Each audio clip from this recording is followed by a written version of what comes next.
I hope all of you will be fine. This is me, Mohammad Wali Ranjan. The topic of today's discussion is fluid dynamics. Chapter number 6 है जी fluid dynamics. इसका सबसे पहला जो topic है viscous drags and strokes law, वो हम discuss करेंगे. उससे पहले हम बात करते हैं फ्लूइड डायनेमिक्स की. फ्लूइड डायनेमिक्स से मुराद क्या है? The study of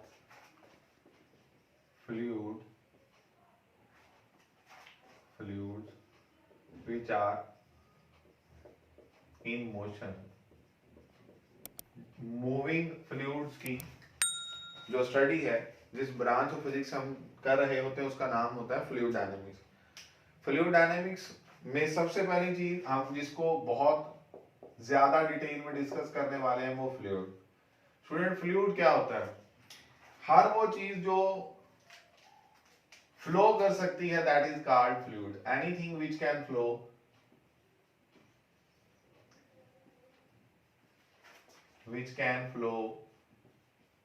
is called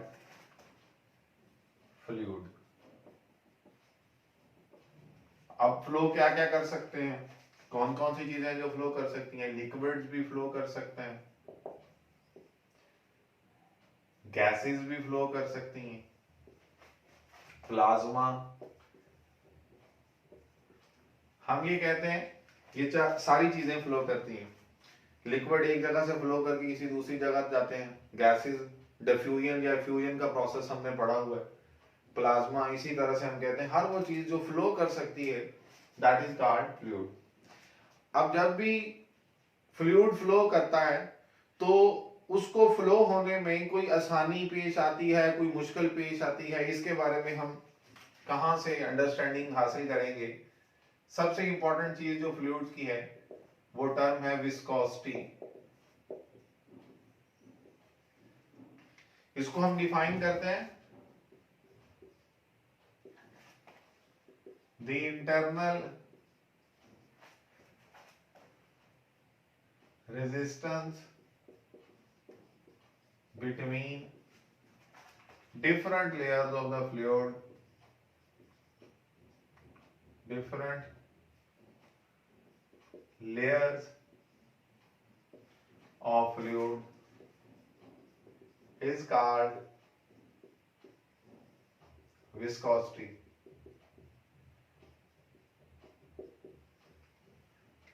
इस इंटरनल रेजिस्टेंस को हम इंटरनल फ्रिक्शन का भी नाम देते हैं. इंटरनल फ्रिक्शन जो लेयर्स के दरमियान में होती है.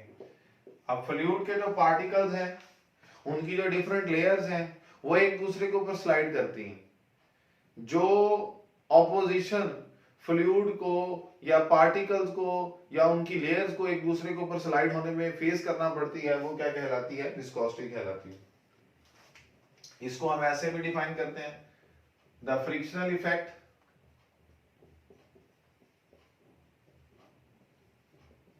between different layers of the fluid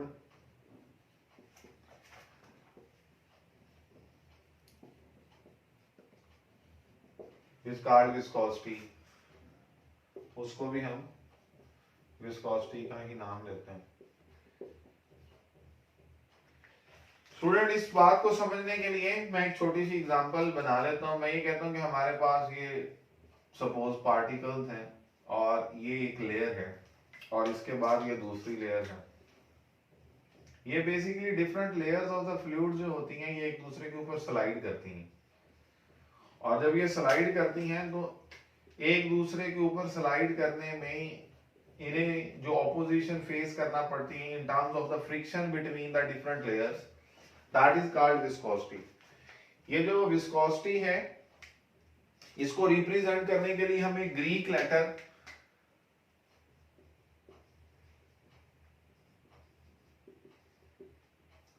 जिसको हम नाम देते हैं ईटा, और उसको रिप्रेजेंट करने के लिए हम इस तरह से सिंबल बनाते हैं ईटा. ये ग्रीक लेटर है, इसको हम ईटा बोलते हैं. ये विस्कोसिटी कहलाती है. Different layers of the fluid के दरमियान में होती हैं. जब कभी भी कोई चीज फ्लो करती है तो वो कितनी आसानी से फ्लो करती है या कितनी मुश्किल से फ्लो करती है, वो डिपेंडेंट किस पर है, उसकी विस्कोसिटी पर। फॉर एग्जाम्पल हम ये कह सकते हैं कि जो वाटर है वो बड़ी आसानी से फ्लो कर लेता है। आपके पास एक जग में कोई पानी मौजूद है, आप उसे किसी बर्तन में किसी गिलास में डालते हैं तो वो बड़ी आसानी के साथ उसके अंदर कन्वर्ट होना शुरू हो जाता है। इसी तरह से अगर हम कहें कि उसी जग में या किसी बॉटल के अंदर या किसी जार के अंदर आपके पास हनी है, शहद है, आप उसको किसी दूसरे बर्तन में डालें तो क्या वो उतनी ही जल्दी ट्रांसफर हो जाता है जितनी जल्दी वाटर ट्रांसफर हुआ था? नहीं। तो इससे हम मुराद क्या लेते हैं? इससे मुराद हम ये लेते हैं कि जो हनी है उसकी डिफरेंट लेयर्स के दरमियान में जो फ्रिक्शनल इफेक्ट है वो बहुत ज्यादा है, इसलिए वो ज्यादा विस्कस है, और जो वाटर है वो फिर लेस विस्कस है। तो इसकी एग्जांपल हम लेते हैं कि honey is more viscous than water, वो वाटर से ज्यादा विस्कस है। क्यों? क्योंकि हनी आसानी से ट्रांसफर नहीं होता, तो इसका मतलब उसकी डिफरेंट लेयर्स के दरमियान जो फ्रिक्शनल इफेक्ट्स हैं वो बहुत ज्यादा है। स्टूडेंट, जब कभी भी हम विस्कोसिटी का जिक्र करते हैं तो हम इस बात को जहन में रखते हैं कि जो हमारे पास लिक्विड्स हैं उनकी विस्कोसिटी का टेम्परेचर पर क्या इफेक्ट होता है और गैसेस का टेम्परेचर पर क्या इफेक्ट होता है। तो ये एक जनरल सा कॉन्सेप्ट मैं आपको बताने लगा हूं, इफेक्ट ऑफ टेम्परेचर। तो यहां पर हम इसे बहुत ज्यादा डिटेल में तो नहीं पढ़ेंगे, लेकिन मैं आपको चंद एक बातें इससे रेलिवेंट बता देता हूं जो आपको समझने के लिए काफी होंगी। हम ये कहते हैं कि जो विस्कोसिटी ईटा किसकी? लिक्विड्स की। मैं लिख भी देता हूं, liquids is inversely proportional to temperature.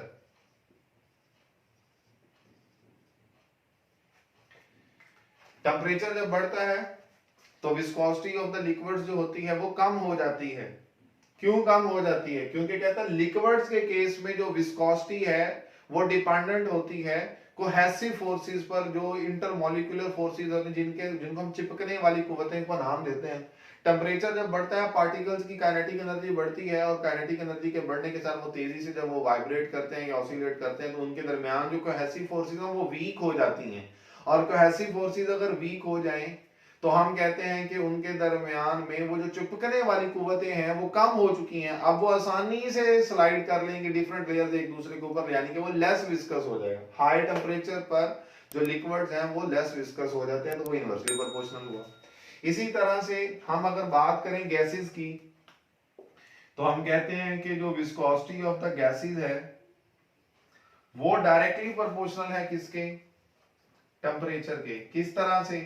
कि जब टेम्परेचर बढ़ता है तो हमारे पास गैसेस मोर विस्कस हो जाती हैं। कैसे भला? कहता है गैसेस की जो विस्कोसिटी है वो डिपेंड करती है उसके रेट ऑफ डिफ्यूजन या इंटरमिक्सिंग पर। विस्कोसिटी इन लिक्विड्स वो डिपेंड कर रही होती है कोहेसिव फोर्सेस पर, जो कि टेम्परेचर के साथ वीक होती हैं, और गैसेस के अंदर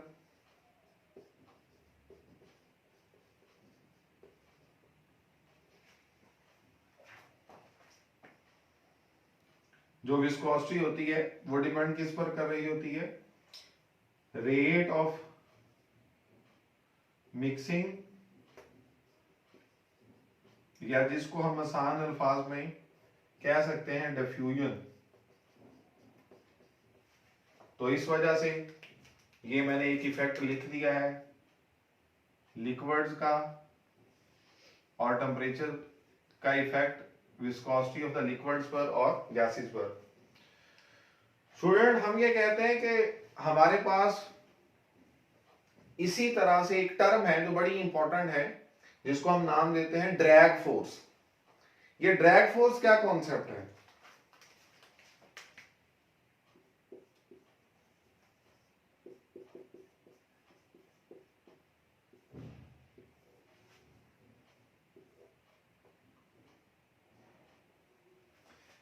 जब कभी भी कोई ऑब्जेक्ट फ्लो करता है या मूव करता है, और अगर उसका गुजर हो किसी फ्लूइड में से, तो फ्लूइड में से पास करते हुए ऑब्जेक्ट पर एक अपोजिंग फोर्स लगती है, रिटार्डिंग फोर्स लगती है, जिसे हम क्या नाम देते हैं, ड्रैग फोर्स का नाम देते हैं। वो ड्रैग फोर्स क्या काम करती है, वो ऑब्जेक्ट की जो उस फ्लूइड में से पास करने पर उसको एक अपोज या ऑपोजिशन प्रोवाइड करती है। देखिएगा,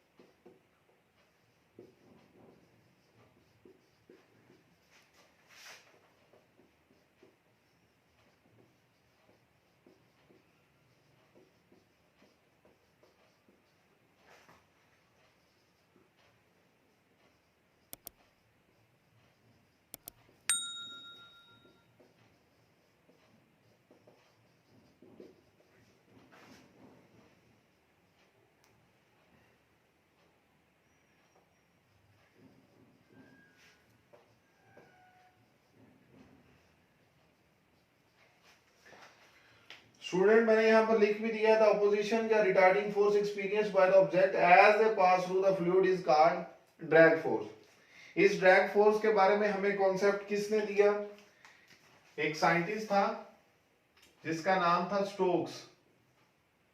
उसी की बुनियाद पर एक लॉ है जिसे हम क्या नाम देते हैं, स्टोक्स लॉ। स्टूडेंट ये देखें, हम नेक्स्ट बोर्ड पर जब इसे देखेंगे, स्टोक्स लॉ कहता है, it states that drag force F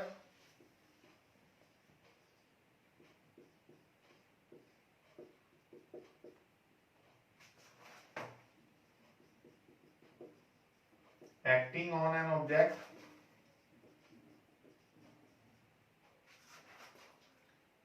or sphere of radius r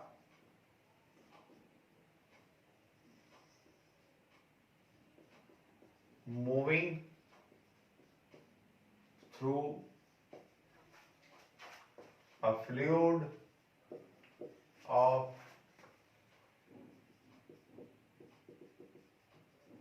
coefficient of viscosity eta is given as F equals to 6 pi eta RV।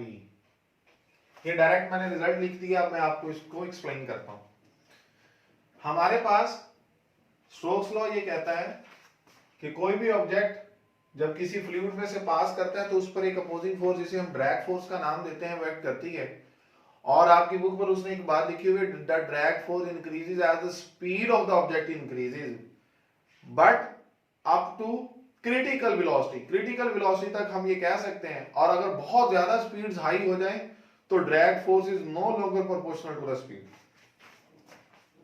तो हम ये कहते हैं हमारे पास इन तमाम में ये जो ड्रैग फोर्सेस एक्ट कर रही है, इसको हम समझने के लिए एक एग्जांपल लेते हैं। स्टूडेंट अब सपोज करें कि आपके पास एक स्फेरिकल ऑब्जेक्ट है जिसका रेडियस है r, और हम ये कहते हैं कि उस स्फेरिकल ऑब्जेक्ट को हमने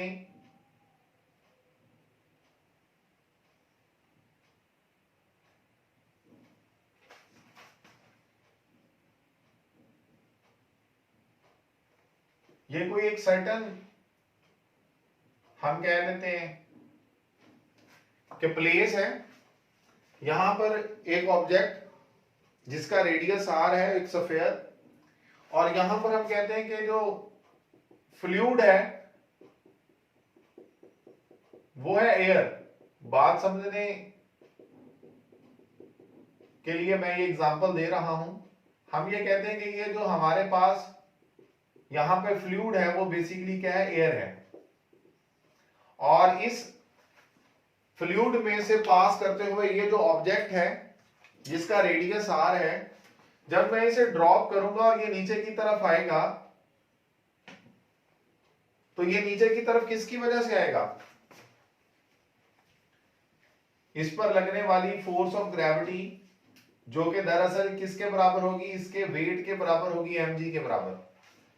ये नीचे की तरफ मूव करेगा और फ्लूइड इसको नीचे की तरफ आने से अपोज करेगा, और वो अपोजिशन जो इस पर एक्ट करेगी वो जाहिर सी बात है इसकी मोशन से ऑपोजिट डायरेक्शन में होगी, और उस फोर्स को हम क्या नाम देते हैं? ड्रैग फोर्स का नाम देते हैं।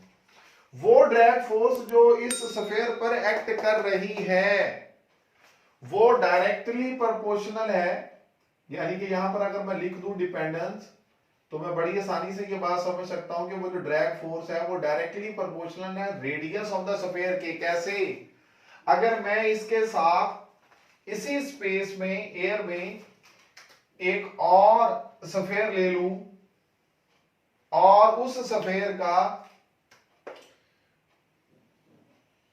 जो रेडियस है वो इसके मुकाबले में ज्यादा है,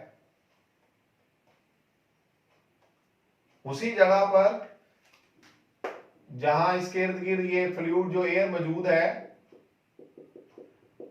इस एयर की एक विस्कोसिटी है जो इसका coefficient of the viscosity eta of the air होगा।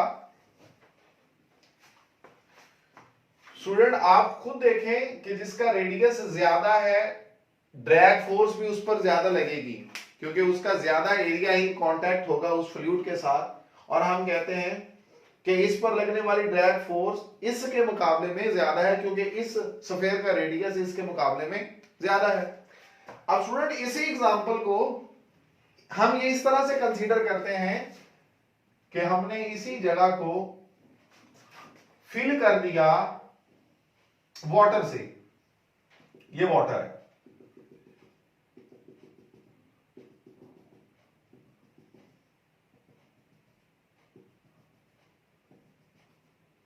अब यहां पर जो फ्लूइड है हमारे पास वो एयर की बजाय क्या हो गया? वाटर हो गया, और वाटर की जो डेंसिटी है वो एयर के जो विस्कोसिटी है वो एयर के मुकाबले में ज्यादा है, और हम कहते हैं कि यही ऑब्जेक्ट स्फीयर जिसका रेडियस यहां पर r है और दूसरा स्फीयर जिसका रेडियस इसके मुकाबले में ज्यादा बड़ा है, ये मैं समझाने के लिए दे रहा हूं आपको एग्जांपल्स। यहां पर हमने क्या देखा कि हमारे पास जो विस्कोसिटी ऑफ द वाटर है वो चूंकि एयर के मुकाबले में ज्यादा है, तो उसी स्फीयर को जब नीचे आना पड़ेगा वाटर में से, तो क्या उस पर ड्रैग फोर्स जो लगेगी वो उतनी ही लगेगी जितनी इस केस में लग रही थी एयर के केस में? नहीं, ज्यादा ऑपोजिशन लगेगी। इसको समझने के लिए हम ये भी मिसाल ले सकते हैं जो ज्यादा कॉमन एग्जांपल है कि अगर मैं हवा में मूव कर रहा हूं तो क्या हवा मुझ पर जो अपोजिंग फोर्स लगाती है हमें उसका पता भी चलता है? नहीं पता चलता। लेकिन हम अगर ये कह दें कि जिस जगह पे मैं मूव कर रहा हूं इस रूम के अंदर, इसको मैं फिल कर दूं यहां तक, जमीन से किसी एक सर्टेन हाइट तक फिल कर दूं वाटर से, और उसी जगह पर जहां पर वाटर मौजूद है मैं अगर वहां चलूं, तो क्या मुझे चलना उतना ही आसान होगा जितना मुझे इसी रूम में जब हवा मौजूद थी तो चलना आसान था? स्टूडेंट आपके सामने ही एग्जांपल है कि एयर में से चलना हमारे लिए आसान है, जबकि वाटर में से हमारे लिए मूव करना मुश्किल है, क्योंकि विस्कोसिटी ऑफ द वाटर ज्यादा है किसके मुकाबले में? विस्कोसिटी ऑफ द एयर से। तो इससे बात साबित क्या हुई? इससे ये बात साबित हो गई कि जो ड्रैग फोर्स है, जो दूसरा फैक्टर है, वो डायरेक्टली प्रोपोर्शनल है किसके? विस्कोसिटी ऑफ द फ्लूइड के। जिसकी विस्कोसिटी ज्यादा होगी उसमें लगने वाले ऑब्जेक्ट पर ड्रैग फोर्स भी ज्यादा होगी। इसी तरह से हम थर्ड कॉन्सेप्ट क्या ले लेते हैं कि अगर इस ऑब्जेक्ट की स्पीड अगर आप बढ़ा दें तो इस पर लगने वाली जो ड्रैग फोर्स है वो भी बढ़ जाएगी। कैसे बढ़ जाएगी? इसकी एग्जांपल आपकी बुक में भी दी गई है। कहता है कि मिसाल के तौर पर आप हवा में से मूव कर रहे हैं, आप पर एक अपोजिंग फोर्स हवा जो फ्लूइड है वो लगा रहा है, जिसे हम ड्रैग फोर्स का नाम देते हैं, और वो हमें महसूस तक भी नहीं होती। हमें क्या लगता है कि वो हमें हवा रोकेगी और हम रुक जाएंगे। लेकिन अगर आप भागना शुरू कर दें तो आपकी स्पीड चलने की निस्बत तो ज्यादा होगी ना, और जब आपकी स्पीड चलने की निस्बत ज्यादा होगी तो तब वो हवा आपको महसूस जरूर होगी, चाहे उसकी फीलिंग आपको टेम्परेचर की सेंस में लगे कि आपको वो ठंडी लग रही है या गर्म लग रही है, या आपको इस सेंस में लगे कि वो उसकी कोई सरसराहट, कोई आवाज आपको सुनाई देती है, आपके कानों के से जब वो क्रॉस करती है, या आपको इस तरह से हम ये कह सकते हैं कि पता लगेगा कि हम ये कहें कि अगर हम इस रफ्तार को और बढ़ा दें, आप एक मोटर बाइक पर बैठ जाएं और जब आप मोटर बाइक की स्पीड बढ़ाएं तो आप पर लगने वाली जो फोर्स है, जो उसी फ्लूइड में से पास करते हुए, एयर में से पास करते हुए वो बढ़ जाती है। स्टूडेंट, आपने कभी देखा है कि जो बाइकर्स होते हैं जब वो बाइक्स रेसिंग ट्रैक्स पर चला रहे होते हैं तो वो क्या करते हैं, वो अपनी बॉडी को इस तरह से बेंड कर लेते हैं। क्यों कर लेते हैं? ताकि वो बिल्कुल एक जो फ्लूइड की अपोजिंग फोर्स है वो कम से कम उनकी बॉडी के साथ इंटरेक्ट करे और उन पर लगने वाली ड्रैग फोर्स कम से कम हो, क्योंकि जितना एरिया ऑफ द कांटेक्ट ज्यादा होगा उतनी ड्रैग फोर्स भी ज्यादा होगी। जैसे जैसे उनकी स्पीड ऑब्जेक्ट्स की बढ़ती जाती है वैसे वैसे उन पर लगने वाली ड्रैग फोर्स भी बढ़ती जाती है। स्टूडेंट, अगर हम इन तीनों फैक्टर्स को इकट्ठा करके लिख लें तो हमारे पास जो ड्रैग फोर्स आएगी, मैं इन तीनों फैक्टर्स को यहां पर इकट्ठा करके लिखने लगा हूं। Drag force is directly proportional to the viscosity of the fluid, radius of the object और speed of the object। और यहां से अगर हम इसको सिंपलीफाई करें तो हम लिख सकते हैं कि drag force is equal to 6 pi, ये कांस्टेंट ऑफ प्रोपोर्शनलिटी है, और ये ईटा और ये आर और ये बी। तो यहां से स्टूडेंट देखिएगा हम जो एक नई टर्म निकालने लगे हैं, जो वैसे तो हम पहले पढ़ चुके हैं। हम ये कहने लगे हैं कि जो कोफिशिएंट ऑफ विस्कोसिटी है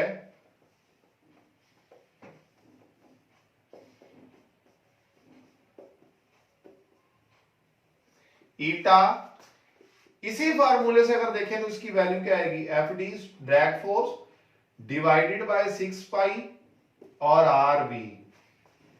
और स्टूडेंट, अगर इसी फार्मूले से मैं इसका यूनिट देखूं तो आप लोगों के लिए समझना, देखिए कितना आसान हो जाएगा। फोर्स का यूनिट क्या है हमें पता है, न्यूटन। 6 पाई स्टूडेंट ये कांस्टेंट है, 6 का तो कोई यूनिट नहीं होगा, पाई 3.14 इसकी वैल्यू, इसका भी कोई यूनिट नहीं होगा। आर रेडियस, इसका यूनिट मीटर।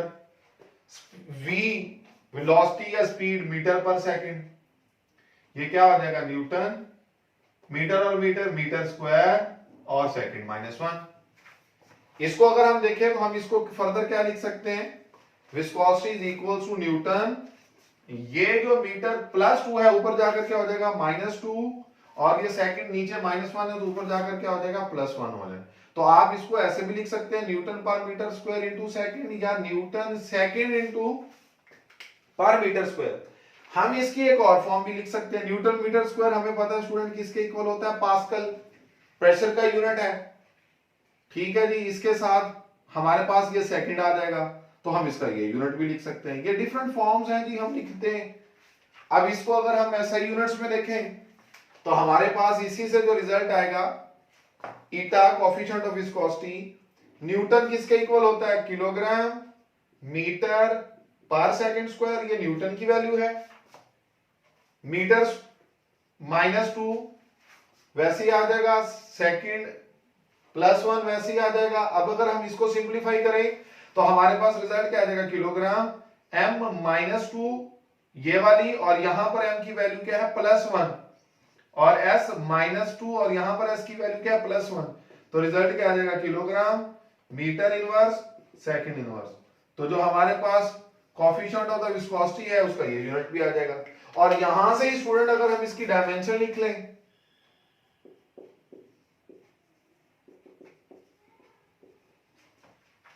तो हमारे पास डायमेंशन क्या आ जाएगी, किलोग्राम किसका यूनिट है, मास का कैपिटल M, मीटर किसका यूनिट है, लेंथ का कैपिटल L, सेकंड किसका यूनिट है, टाइम का कैपिटल T।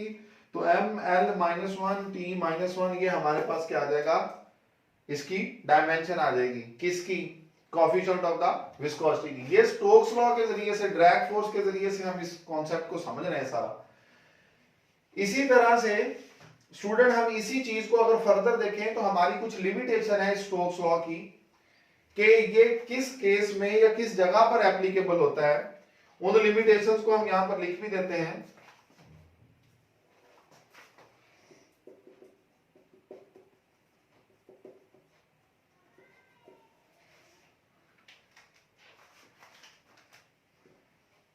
उन लिमिटेशन में सबसे पहले वो लिखता है एप्लीकेबल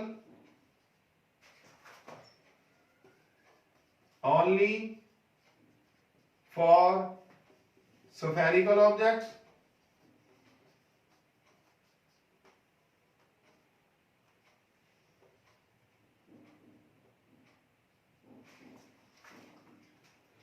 for speeds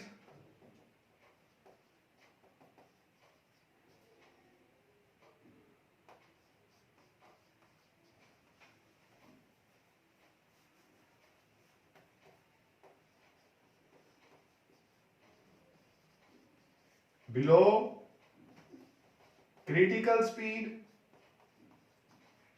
तो जो ऑब्जेक्ट की स्पीड है वो क्रिटिकल स्पीड से कम होनी चाहिए, और last but not the least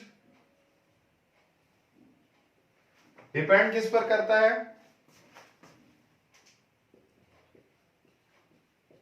for non ideal fluids.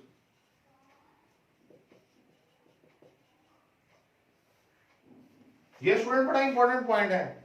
Ideal fluids की हम आगे कंडीशन पढ़ेंगे। आइडियल फ्लूइड की कंडीशन ये होती है कि उसकी विस्कोसिटी 0 होनी चाहिए, उसकी डेंसिटी कांस्टेंट होनी चाहिए, यानी कि वो इनकम्प्रेसिबल हो।